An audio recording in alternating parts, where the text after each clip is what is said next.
Hey guys, just wanted to come on here real quickly because I just finished watching the second part of the season 2 premiere of Dark Side of the Ring. That's on Vice. It premieres on Vice TV, and then about a day or so later, it premieres on Vice's YouTube channel and website. And I wanted to talk about the premiere here. Excuse me, there. Just give you my own unfiltered, uncut, uncensored opinions. Excuse me. Drinking some root beer. But I wanted to come on here, like I said, give you my own uncut, uncensored opinions on the premiere, which was basically, I can tell you this: if there's any wrestling sports documentary, behind the scenes, investigative series premiere that you want to watch or you look forward to find out what they're going to say, it's this kind, because it touched upon the double murder suicide perpetrated by Chris Benoit on his wife Nancy and his son Daniel. And yeah, both parts they're very interesting. They're very revealing about what's gone on, you know, outside of the ring. Basically, I'll put it this way: when I saw the first part of this several days ago, because Vice released it early, it felt like, even though it was based around Benoit, it felt like a huge chunk of that, or at least a decent sized chunk of the first part of this 2-part premiere, was centered around Eddie Guerrero. But there was a reason for that, because it was showing that Eddie and Chris had a very tight and strong friendship, to the point that when Eddie passed, it really affected Chris, to the point that I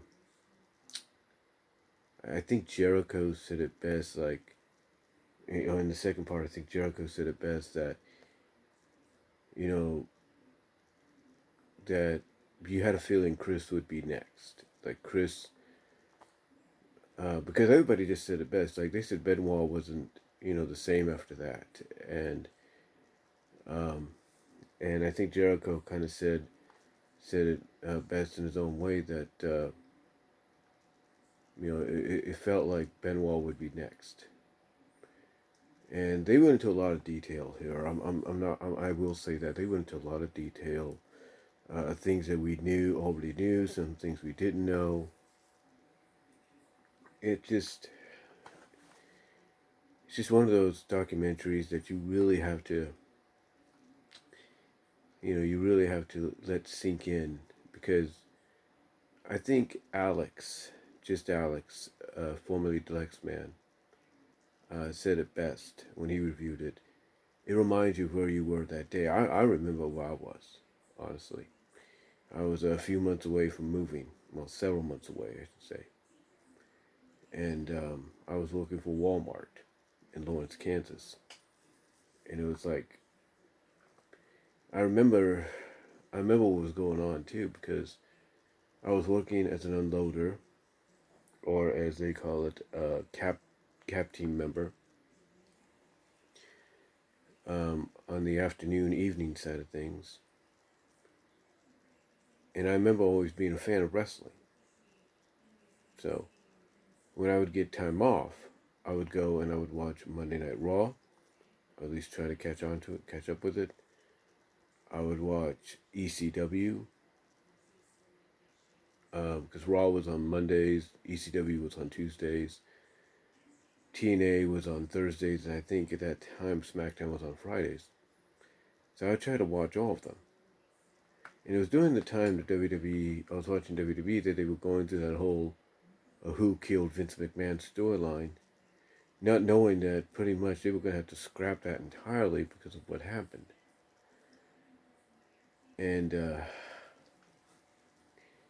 here's the honest truth. Somewhere in my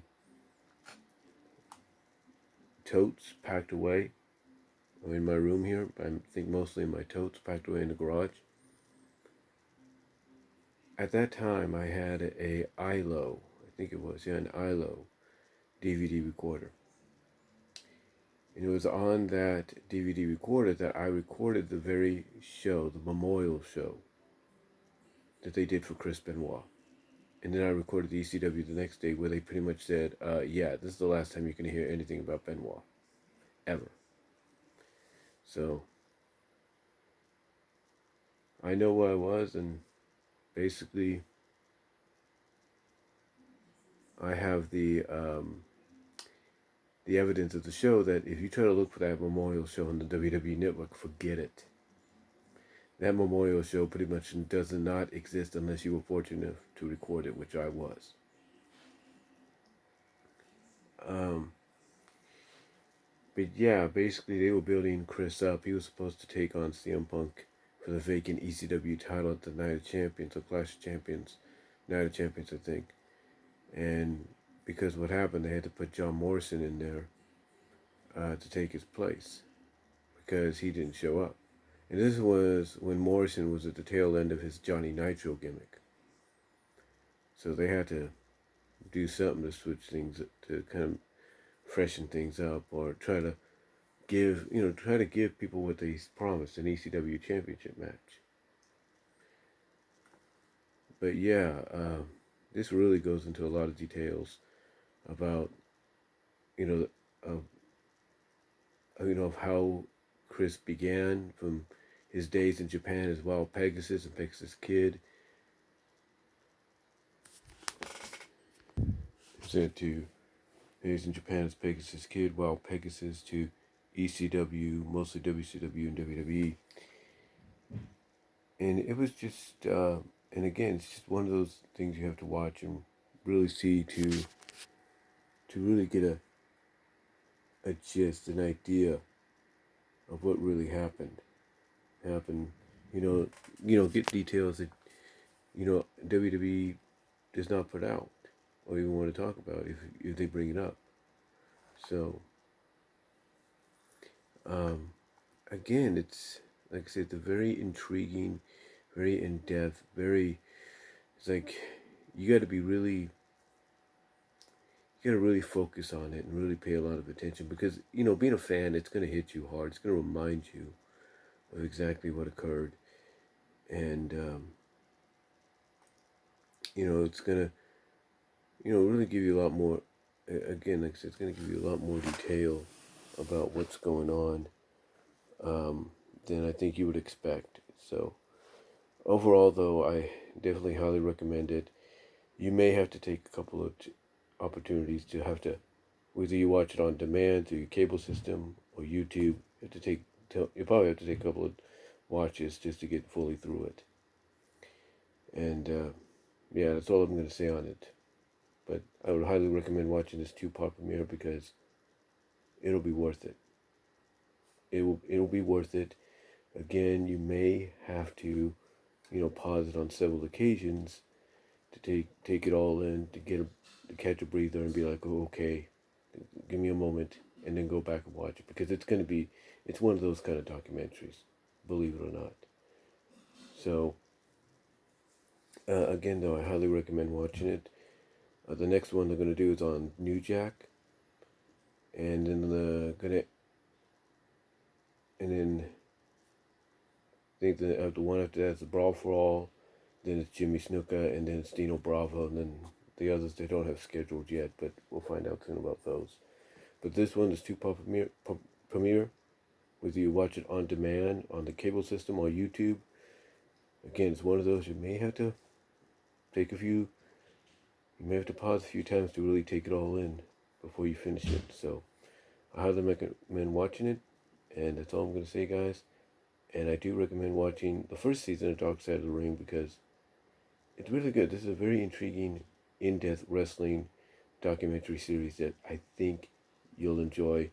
And again, some of the stories, like with Benoit, you may have to pause on several occasions to really just take it all in before you resume it. So, that's all I'm going to say on it, though, guys. Let me know what you think down below. Comment if you like. And I'm out.